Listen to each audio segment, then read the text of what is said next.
Hello tout le monde, j'espère que vous allez bien. Pour ce nouvel épisode de ma série à la force du mental, j'ai eu la chance de recevoir Daniel Dos Santos, un ancien détenu devenu boxeur professionnel. Daniel a la preuve qu'au final, peu importe les problèmes, les difficultés qu'on va rencontrer dans notre vie, même si à certains moments on est au plus bas, c'est toujours nous qui avons la solution de pouvoir changer tout ça. Il suffit juste de le vouloir et de prendre conscience de tout ça. Et lui en est clairement la preuve parce qu'il a su se relever de cette épreuve difficile pour justement réaliser son rêve qui était de devenir boxeur professionnel. Donc j'espère que cette interview va vous inspirer et moi j'ai plus qu'à vous laisser découvrir tout ça. Daniel Dos Santos, j'ai 30 ans, je suis boxeur professionnel, j'ai 13 combats professionnels, dont 7 gagnés par KO. Au niveau de ma vie personnelle, je suis en couple, j'ai deux enfants, j'ai des projets professionnels au sein de mon club de boxe, dans l'éducation des jeunes, dans la réinsertion des jeunes surtout. Après, j'ai des objectifs personnels des objectifs sportifs qui sont d'aller au plus haut niveau en boxe, Mhm. en espérant en espérant gagner les plus grands titres et faire les plus gros combats possibles. Et voilà, pour l'instant, je pense que c'est tout. Et j'aimerais savoir, étant jeune, c'était quoi ton rêve ou tes rêves? Sportivement ou dans la vie en général? Ouais, sportivement et dans la vie en général. Tes objectifs quoi. Honnêtement, sportivement, je n'avais pas spécialement. J'avais pas un objectif bien clairement défini, en fait. Si Mhm. tu veux, quand je suis arrivé à la boxe, j'avais déjà 17 ans. Donc, j'étais déjà quelqu'un d'assez mature. Donc, j'avais une expérience dans le foot. Mais je n'avais pas réellement un réel but. Je ne savais pas encore où je voulais m'orienter sportivement, en fait. Ouais. Ce que je voulais, ce qui était sûr, c'était que je voulais réussir. Donc, quoi qu'il arrive, je voulais réussir dans quelque chose, en fait. Faire Ouais. quelque chose de grand et réussir dans quelque chose. Pas spécialement le sport ou quoi qu'est-ce, mais vraiment réussir dans quelque chose. C'était Mhm. ça mon but premier. Et par la suite est arrivé la boxe, etc. Et les ambitions qui vont avec. Et c'est vers quel âge que tu as justement commencé à vouloir devenir boxeur professionnel?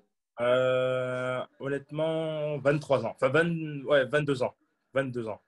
Parce que si tu veux, j'ai commencé la boxe à 17 ans. À 20 ans, je suis parti à l'armée. Donc, j'ai fait 3 ans d'armée. Et honnêtement, je ne pensais pas au monde professionnel, en fait. Si tu veux, je voulais faire les Jeux Olympiques, représenter la France aux Jeux Olympiques et arrêter ma carrière sportive là, quoi. Mais à 22 ans, j'ai trouvé mon entraîneur, mon entraîneur actuel. Il m'a parlé un petit peu du professionnalisme il m'a expliqué que j'avais les qualités en fait pour. Et Mhm. donc, c'est vraiment à 23 ans que je me suis posé les questions et que je commençais à me voir un peu plus loin dans le monde professionnel, en fait. Ouais. Et je sais pas si tu veux bien en parler, mais pour ton passage en prison, je sais pas si tu veux en parler ou tu veux pas en parler. Ouais, c'est quelque chose qui est assez compliqué parce que je l'ai déjà rôti plusieurs fois et je sais que ça me suivra toute ma vie en fait. Mais ouais, j'ai fait quelques conneries étant plus jeune. Après armée, post-armée, j'ai fait quelques conneries qui m'ont mené en prison. Et c'est pas un passage de ma vie comment dire, qui me fait du bien à raconter parce que c'est Ouais, vraiment une partie qui a des mauvais souvenirs pour moi en fait. Si tu veux, ouais. c'est des mauvais souvenirs. C'est une partie qui a été difficile dans ma vie aussi. Et maintenant, j'ai pris le bon côté en fait. Tu vois, j'ai pris tout simplement le bon côté de la chose. J'ai fait une connerie, j'ai payé ma connerie. Et maintenant, je rebondis. J'espère redonner, redonner du galon à mon nom en fait, quoi, en Mhm. faisant de grandes choses. Et les gens oublient carrément cette partie-là en fait. Ouais. Mais justement, ma question, c'était qu'est-ce que cet épisode de ta vie t'a appris au final pour la vie de maintenant? De positif, quoi, je veux dire. Honnêtement, positivement, ouais, la patience, beaucoup de patience, d'endurance, de comprendre qu'il faut bien analyser les choses avant de les dire ou de les faire euh, et être le plus honnête possible, le plus sincère possible. Même si des fois ça peut blesser les gens euh, ou même me mettre mal à l'aise certaines personnes, mais il faut être le plus honnête possible, peu importe la situation, peu importe ce qu'on fait dans la vie, quoi. Mhm. Et rester Et simple toujours. Rester simple. est-ce que cet épisode de ta vie, ça a eu un impact négatif sur la boxe dans le sens où, je sais pas, si des clubs te refusaient parce que tu avais eu ça ou pas du tout? Non, non, pas vraiment, parce qu'en fait, quand, quand je vais en détention, j'ai déjà signé avec mon club qui me récupère par la suite quand je sors de prison, en fait. Ouais. Qui est une grosse structure. C'est quand même une grosse structure en France. On a de grands champions en France dans ce club. Et, mon club me connaissait réellement de avant cette bêtise. Et donc, pour eux, c'était normal de me récupérer après, une fois que j'ai payé cette bêtise, en fait. Et Mhm. honnêtement, je pense que mon entourage m'a beaucoup aidé, en fait. L'entourage de ce club, justement, m'a beaucoup aidé. Et non, j'ai eu aucun problème à rebondir par la suite. Au contraire, j'avais encore un peu plus faim, justement. J'avais soif de laver mon nom, tout simplement, et puis de faire les choses bien, quoi. Mhm. Et en termes d'entraînement, actuellement, genre, ça ressemble à quoi une journée type ou une semaine type? Je sais pas si tu fais plutôt en jour ou en semaine, niveau entraînement. C'est plutôt à la semaine. C'est plutôt à la semaine. On est en bi-quotidien, donc 2 entraînements par jour. Le matin, ça va plus être ou de la musculation pure ou tout ce qui est circuit training type CrossFit. Mhm. Le soir, c'est plutôt séance de sac ou séance de mise de gants. Donc vraiment typique boxe. Ouais, Ça s'oriente comme ça. Plus le matin, tout ce qui est prépa physique et le soir, plus typique boxe. ouais. Et tu vis de la boxe ou tu as un travail à côté? Non, j'ai pas de travail à côté. Mon club met tout en œuvre pour que je fasse que ça, en fait. Ouais, Donc, si tu veux, j'ai un salaire et plus j'ai une paye à chaque combat, en fait. Donc, je ouais, suis vraiment dans une structure professionnelle. J'ai la chance aujourd'hui d'être dans une structure professionnelle, réellement. ouais. Ça, Pas c'est comme bien. certains, comme beaucoup de boxeurs en France, Mhm. c'est assez compliqué quoi, pour eux. J'ai vraiment eu la chance d'avoir une grosse structure qui fait que bah, on me donne tous les moyens pour réussir, en fait. Ouais, ça, c'est top en vrai. Ouais, c'est Et génial, c'est génial. tu dirais que c'est quoi les meilleures qualités pour être un bon boxeur, que ce soit physique ou mental? Parce que le mental est évidemment hyper important dans la boxe. Ouais, je pense que pour moi, le mental est une grosse partie du potentiel que doit avoir le boxeur. Honnêtement, il faut être endurant, pas seulement dans les efforts sportifs, mais mentalement. Être prêt à se casser la gueule plusieurs fois pour pouvoir une fois peut-être briller, en fait. Ouais. L'endurance et surtout croire en soi, quoi. Vraiment croire en soi et l'endurance. Pour moi les deux grands, c'est les choses qui me définissent le plus, en fait. Mhm. Et est-ce que tu travailles ton mental, je sais pas moi, avec des livres, avec un coach mental ou tu le travailles pas?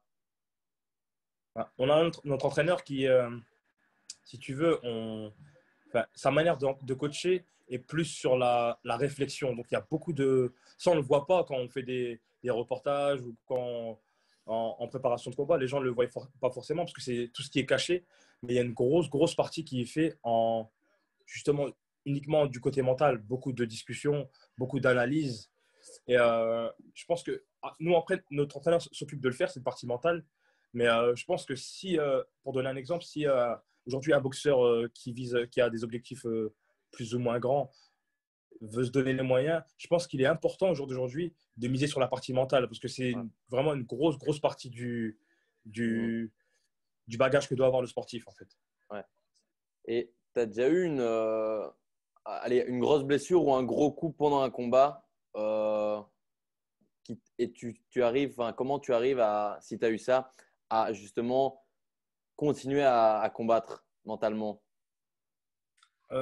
Aujourd'hui, je vais pas te mentir que j'ai pas eu de blessure, donc j'ai pas encore été mis dans cette situation, mais à l'entraînement, ça m'est arrivé souvent. Ça m'est arrivé souvent. J'ai le souvenir que à mon 7e combat, c'est la seule réelle fois où, mais j'étais pas vraiment en danger, mais c'est la seule réelle fois où j'ai dû me surpasser. Je vais t'expliquer un petit peu tout simplement. Le combat, en fait, je suis arrivé dans les vestiaires, si tu veux, à 20h. Et en général, quand tu prépares un combat, tu montes dans les vestiaires, tu restes dans les vestiaires à peu près 1 heure, quoi. Moi, je suis monté dans les vestiaires à 20h et j'étais sur le ring à 1h30 du matin. Donc, je suis arrivé sur le ring, j'étais un petit peu limite endormi, quoi. Et, mon adversaire était coriace, j'ai reçu des coups de tête.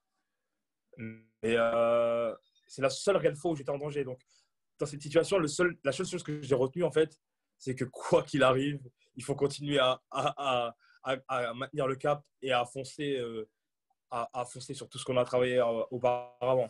Sinon, Ouais. c'est réellement la seule fois où j'étais en danger, on va dire. Et en tant qu'athlète professionnel, tu dirais que c'est quoi là où les choses les plus dures Moi, je dirais l'entraînement, hein. C'est l'entraînement, la partie la plus dure, la plus difficile, c'est l'entraînement. Je ne vais pas te dire la diète, etc., parce que ça fait partie du travail. Donc, se priver de nourriture, réguler sa nourriture et de manger de manière équilibrée, ça fait partie. Il faut l'intégrer dans le sportif. Donc, moi, je l'ai intégré depuis bien longtemps. Donc, pour moi, c'est normal. Et je pense Mhm. que la réelle partie la plus difficile, c'est l'entraînement au quotidien et ne jamais lâcher quoi qu'il arrive. Ouais. Et j'aimerais avoir ton avis sur le talent. Est-ce que tu y crois? Est-ce que tu y crois pas? Est-ce que pour toi, c'est suffisant pour réussir? Est-ce qu'il en faut pour réussir? Un peu ton avis là-dessus. Le talent, c'est une grosse partie du bagage qu'il faut avoir. Mais encore une fois, le talent ne fait pas tout. On peut avoir du talent, mais quelqu'un qui est travailleur, à la longue, il peut te rattraper en fait. Juste avec son travail et avec son sérieux, il peut te rattraper si toi, tu te, tu te reposes que sur ton talent. Donc, il faut avoir le talent, mais il faut avoir envie d'aller plus loin que ça en fait. Mhm. Pour moi, c'est ma vision des choses à moi. Ouais, fils. Et tu dirais que c'est quoi qui va faire la différence entre les gens normaux et ceux qui vont pas, et ceux qui vont réussir à atteindre leurs rêves. Donc entre ceux qui vont justement pas arriver à avoir des gros résultats et ceux qui vont justement atteindre le sommet, quoi. Le mental, honnêtement, je pense que c'est le mental, parce que ce qui est, ce qui est flagrant quand tu croises un footballeur de haut niveau, un lutteur, un basketteur, peu importe le sport, c'est que les mecs, ils croient, ils peuvent arriver n'importe quelle chose durant leur match ou leur combat cocasse. Ils vont dire, je vais gagner, je vais y arriver, je vais prouver à tout le monde que je suis meilleur. Donc, je pense que le mental, c'est ce qui est l'ADN des grands champions, en fait. Mhm. Et aujourd'hui, je remarque qu'il y a quand même la majorité des gens qui osent pas justement réaliser leurs rêves parce qu'ils ont un peu cette peur d'échouer et tout ça, plein d'autres peurs. Et du coup, ils se focalisent un peu sur aller vers la sécurité. Qu'est-ce que tu dirais justement à ces personnes-là pour qu'elles osent se lancer? Bah, tout simplement il faut vivre aujourd'hui. Demain, on peut avoir plein de regrets. Faut, des fois, il suffit d'une rencontre, il suffit d'un contact et passer ce cap-là, de se dire, bon, je vais le faire. Des fois savoir se mettre en danger de manière contrôlée, encore une fois, pas faire des choses de fou, se mettre en danger de manière contrôlée pour pouvoir y arriver. Il faut pas, si tu vises toujours la petite chose qui est facile, ben, c'est facile, mais tout le monde peut le faire. Mais Mhm, si tu vises des choses un peu plus hautes, il faut oser un petit peu miser un peu plus, mettre un peu plus sur la table, quoi. mhm.